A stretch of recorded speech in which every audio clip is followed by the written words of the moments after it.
Giannis Antetokounmpo left Tuesday's game against the Celtics, non-contact lower leg injury. They ruled out Achilles, but it was a lower calf strain. He obviously missed the last remaining games of the regular season, but I mean, this was a really bad time to go down, especially with the playoffs starting this weekend. So, just general thoughts on the right now with Giannis.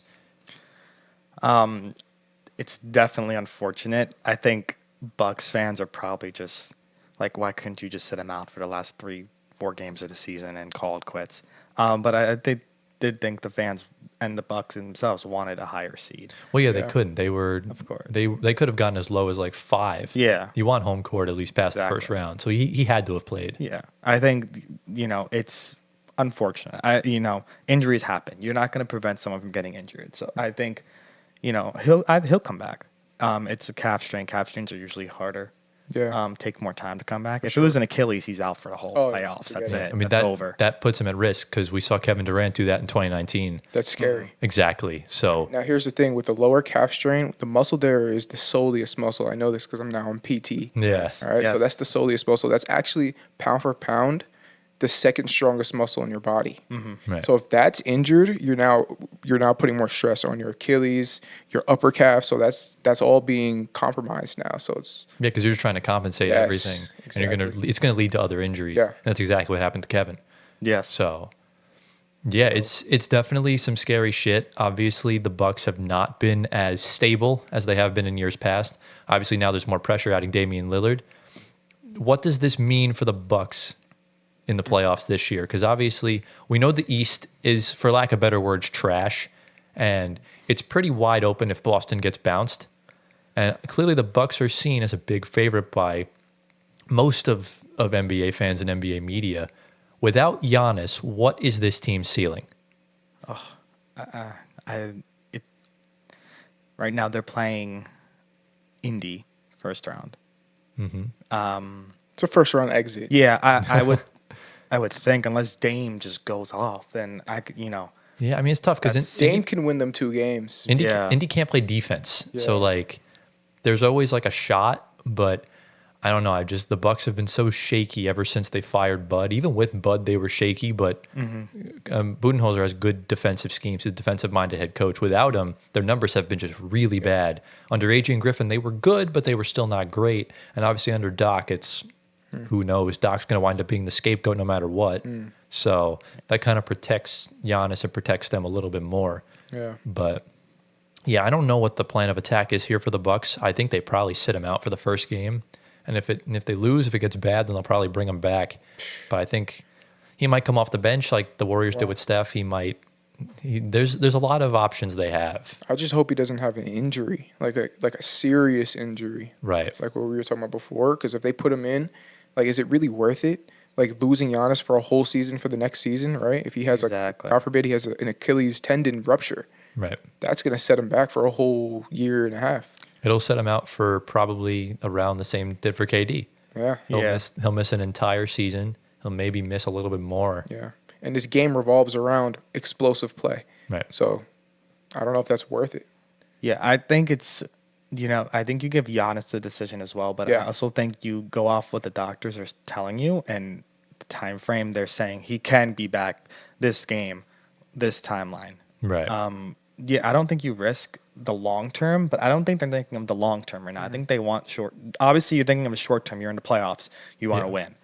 But the long term future, Dame's getting older.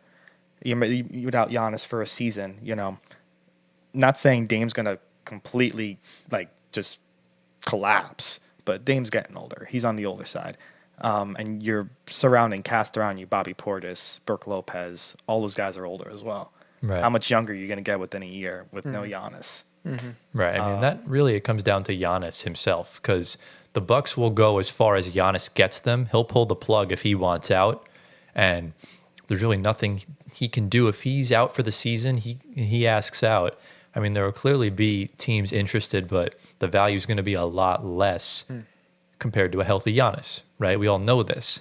So, look, I mean, the Bucks' future is a little bit dicey, for being honest, because obviously You lose a lot of stability changing head coaches. You lose Drew Holiday, who was your best point of attack defender, and just ideally probably your best defender at times. I know Giannis is one of the best defenders in the league, but he takes a lot of pride in scoring, while Drew Holiday mainly is defensive minded. Obviously, he's not this year because the Celtics are just stacked. But I think when you kind of change the scope of your team completely like that, it really does make a difference. And look, I mean, Giannis has gotten 3 coaches fired, or 2 or 3. It'll probably be 3 if they don't win this year. So I'm not saying the Bucks are in trouble, but it doesn't seem like their future is set, kind of like Boston or Denver or really any of these like upper echelon stable teams. Because the Bucks are obviously one of the best teams in the league. It's just there's a lot of question marks surrounding them this season and past this season. Yeah. We're going to see a lot after these playoffs. We're going to see what's going to happen for the future for them. We'll see. Yeah. Time will tell. What would you do first round? Do you play him, sit him?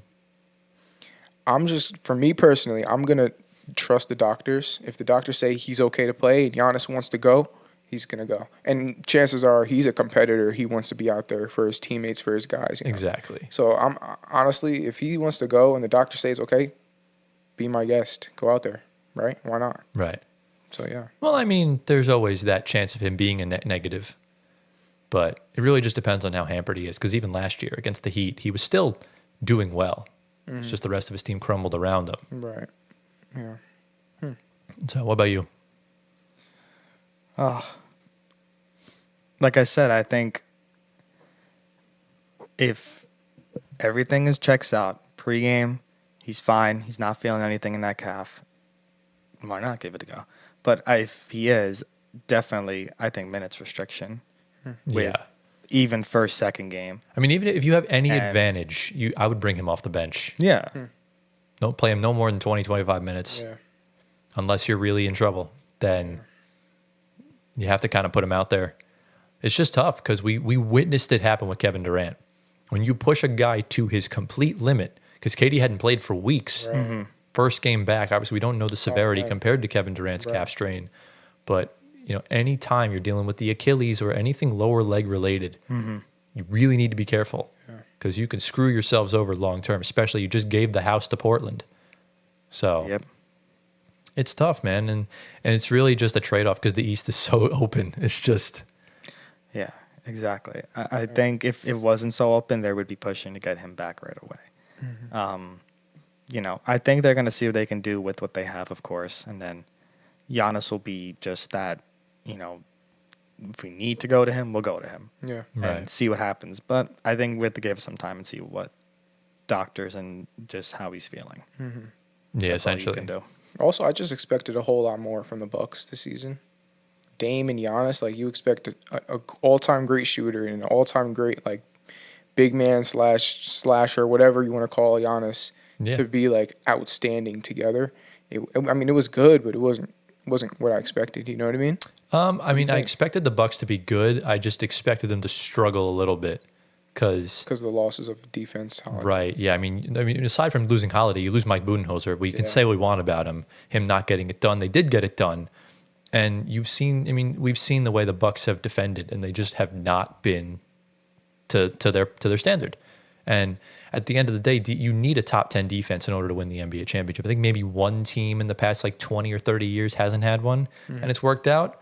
But at any point, every now and then, you can get one team that just catches a heater and gets lucky. But I think with that, obviously, Dame hasn't really played meaningful basketball in like 6 years, so. So it's an adjustment too, playing from west to east. The play style is totally different, and I mean it is what it is. They've had injuries, obviously now with Giannis, but we'll see. Yeah,